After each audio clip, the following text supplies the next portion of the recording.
Assalamualaikum warahmatullahi wabarakatuh. Perkenalkan, nama saya Ainur Aini dengan NIM 118206006 dari Pendidikan Biologi 5A Universitas Islam Negeri Sunan Gunung Jati Bandung. Dalam video ini, saya akan menjelaskan materi tentang struktur dan metabolisme protein. Untuk materi yang dibahas, itu pertama ada pengertian metabolisme protein, yang kedua ada fungsi protein, yang ketiga ada struktur protein, yang keempat ada metabolisme protein. Untuk yang pertama, pengertian metabolisme protein. Metabolisme merupakan suatu proses perubahan kimiawi yang terjadi di dalam tubuh. Sedangkan protein merupakan senyawa organik kompleks berbobot molekul tinggi yang merupakan polimer dari monomer-monomer asam amino yang dihubungkan satu sama lain dengan ikatan peptida. Molekul protein mengandung karbon, hidrogen, oksigen, nitrogen, dan kadangkala sulfur serta fosfor. Di sini juga asam amino merupakan senyawa yang menyusun protein. Struktur asam amino secara umum yaitu satu atom C yang mengikat 4 gugus. Gugus amina yaitu NH2, gugus karboksil yaitu COH, dan atom hidrogen. Dan satu gugus sisa yaitu R dari residu atau disebut juga gugus atau rantai samping yang membedakan satu asam amino dengan asam amino lainnya. Yang selanjutnya, fungsi protein. Pertama itu ada sebagai biokatalis.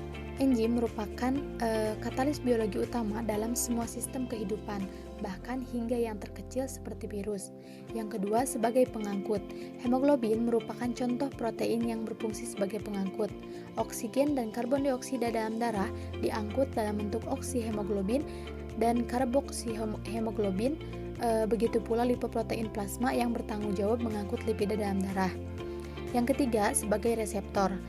Nah, berbagai pesan biologis seperti protein yang terdapat di permukaan sel mampu menerima pesan dari protein lain, seperti hormon. Rodopsin merupakan protein khusus sebagai fotoreseptor pada sel retina mata.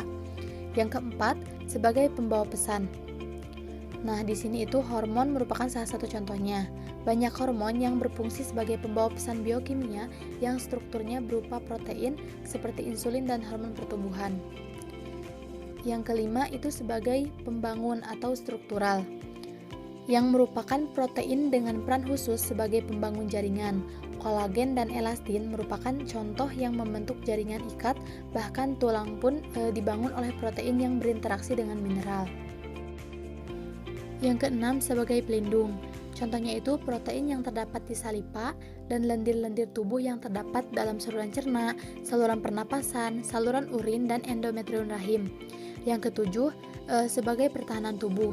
Contohnya itu molekul antibodi yang bertugas melindungi tubuh dari serangan mikroba, fibrinogen trombin sebagai pertahanan agar darah tidak banyak terbuang pada saat tubuh mengalami luka. Yang selanjutnya ada struktur protein.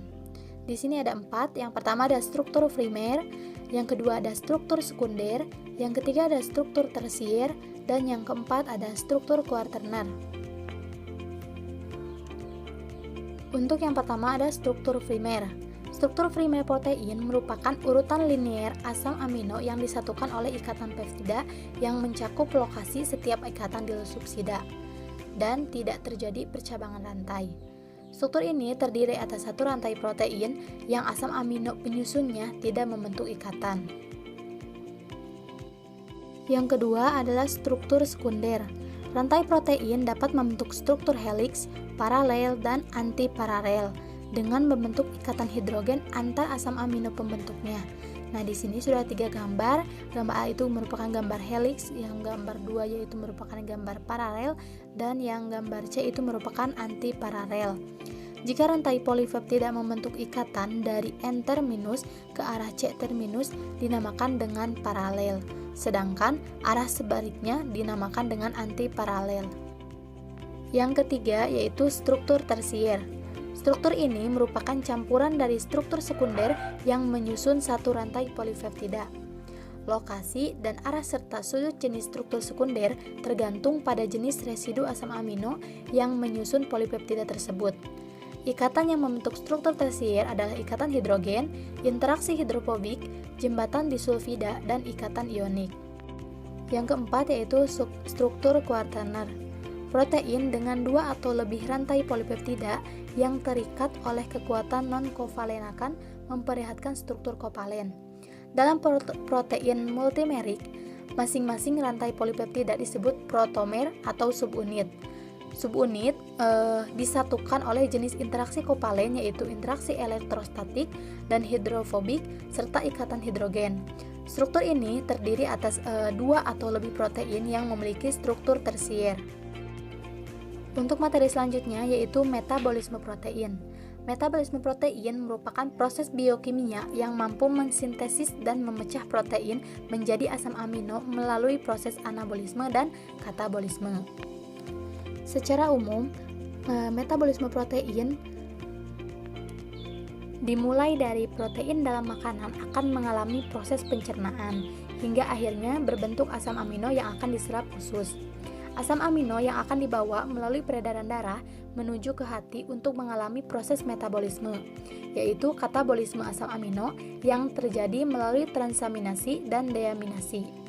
Produknya nanti berupa amonia dan kerangka karbon. Jika masih dibutuhkan, amonia ini akan digunakan untuk membentuk asam amino yang baru. Namun, jika tidak, maka akan dikeluarkan dalam bentuk urea melalui urin. Proses ini terjadi dalam siklus urea. Sementara itu, kerangka karbon yang diperoleh akan masuk ke dalam siklus asam sitrat dan dapat digunakan untuk membentuk energi. Untuk yang pertama yaitu katabolisme asam amino. Katabolisme asam amino merupakan pemecahan protein menjadi asam amino untuk diedarkan ke sel lain dalam tubuh. Katabolisme asam amino itu terjadi melalui tahapan pemindahan gugus amina, siklus urea, kemudian perubahan kerangka karbon dan siklus asam sitrat.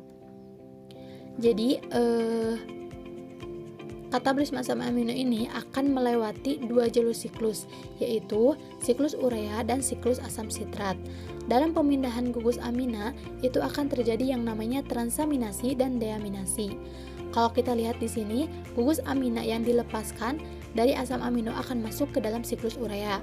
Sementara kerangka karbon dari asam aminonya masuk ke dalam siklus asam sitrat, ini berarti masuk ke jalur utama proses metabolisme.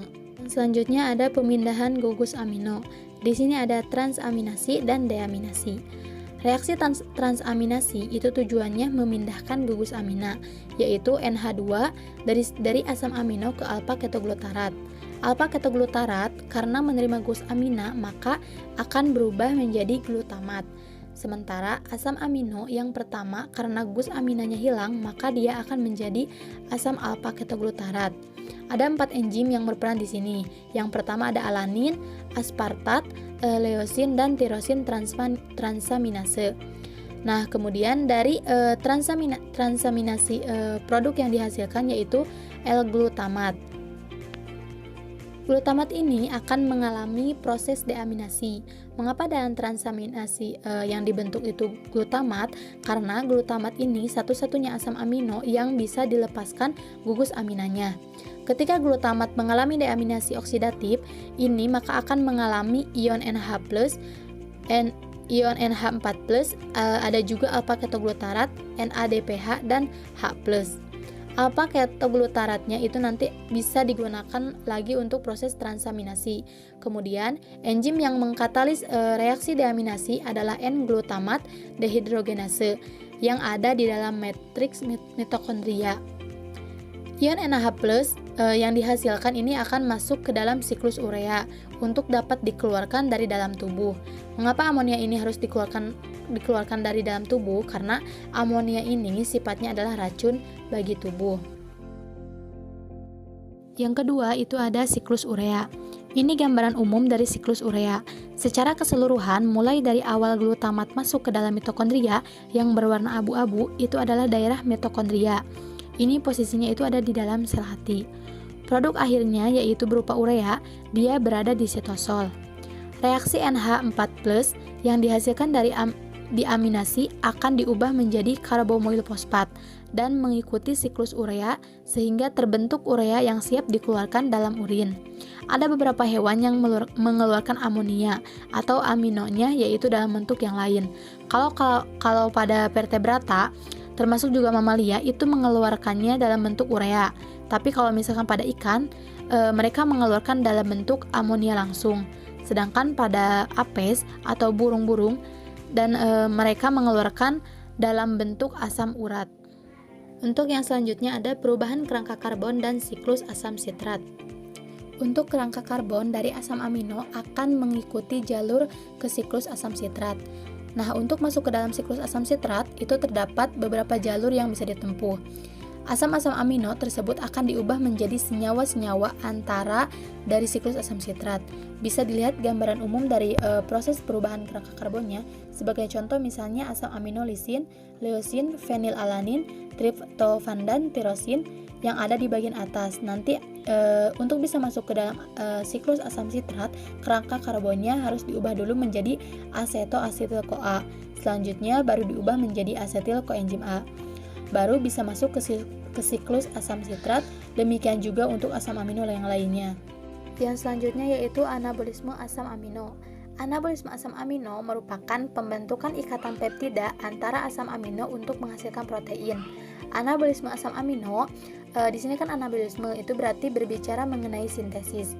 Yang dibahas di sini berfokus pada asam amino yang dapat disintesis oleh hewan atau yang sifatnya adalah non-esensial. Karena kalau yang esensial itu berarti diperoleh dari makanan yang dimakan. Jadi, asam-asam amino itu selain diperoleh dari makanan, terutama yang non-esensial, itu bisa juga diperoleh dari jalur sintesis senyawa-senyawa antara, baik itu pada glikolisis maupun siklus asam sitrat. Kalau misalnya 3-fosfogliserat berarti contoh dari senyawa antara glikolisis. Kemudian di sini ada oksaloasetat, alpha ketoglutarat, berarti itu contoh dari senyawa antara dari siklus asam sitrat. Untuk hewan hanya bisa mensintesiskan 10 asam amino yang dihasilkan. Sekian materi struktur dan metabolisme protein. Mohon maaf bila ada kesalahan. Semoga ada manfaat yang bisa diambil. Wassalamualaikum warahmatullahi wabarakatuh.